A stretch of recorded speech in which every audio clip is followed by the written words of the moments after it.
Meus amigos e irmãos, amigas e irmãs, nós vamos iniciar hoje uma série de palavras sobre o que é ser um discípulo de Jesus Cristo. E o texto é Marcos 1, de 16 a 20, mas nós iremos diariamente dar ênfase ao verso 17. Mas o texto todo diz o seguinte: E andando junto do mar da Galileia, viu a Simão e a André, irmão de Simão, os quais lançavam a rede ao mar, pois eram pescadores. Disse-lhe, pois, Jesus: Vinde após mim, e eu vos farei que vos torneis pescadores de homens. Então eles, deixando imediatamente as suas redes, o seguiram. E ele, passando um pouco adiante, viu Tiago, filho de Zebedeu, e João, seu irmão, que estavam no barco consertando as redes, e logo os chamou a eles, deixando seu pai Zebedeu no barco com os empregados, seguiram também a Jesus. Queridos, o texto lido, ele retrata de maneira clara algumas verdades sobre o que é ser um discípulo de Jesus.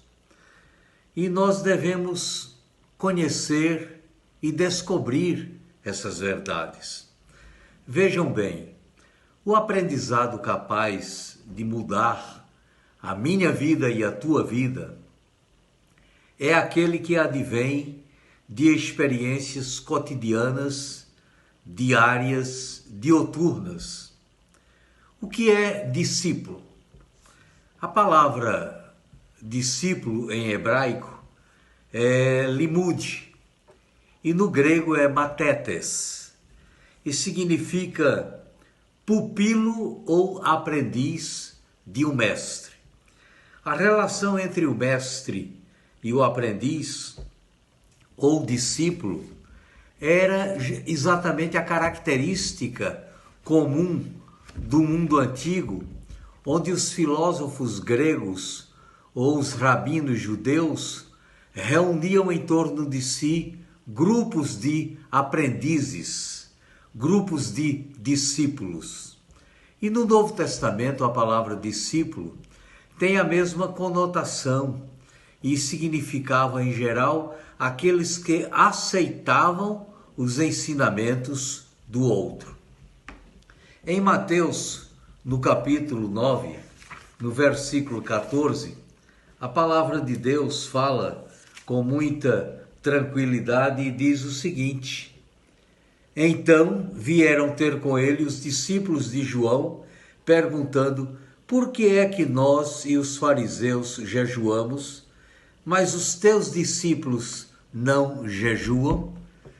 Podem ver os senhores, amigos e irmãos, amigas e irmãs, que esta palavra discípulo é uma palavra desde a antiguidade, no tempo de Jesus, quando aquele que seguia ao mestre aprendia com o mestre aquilo que deveria empreender e fazer.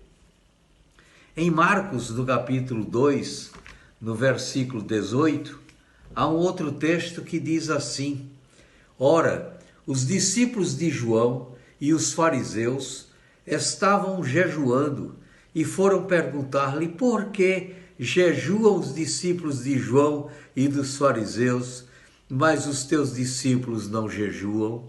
Então veem vocês, queridos, que foram justamente duas épocas diferentes e dois momentos diferentes, um narrado no Evangelho de Mateus e outro narrado no Evangelho de Marcos. Mas, amados, no texto lido, nós vemos Pedro, André e Tiago e João sendo convocados para o discipulado. Amanhã nós iremos começar a falar sobre estas coisas, inclusive saber um pouco mais quem são os convocados para o discipulado de Jesus. Amém? Que Deus os abençoe neste dia. Vamos orar. Pai querido, em nome de Jesus, abençoa aos amigos e amigas, irmãos e irmãs que entendam e compreendam, através da iluminação do Espírito, o que é ser discípulo de Jesus. Te agradecemos em nome de Cristo. Amém. Até amanhã, queridos.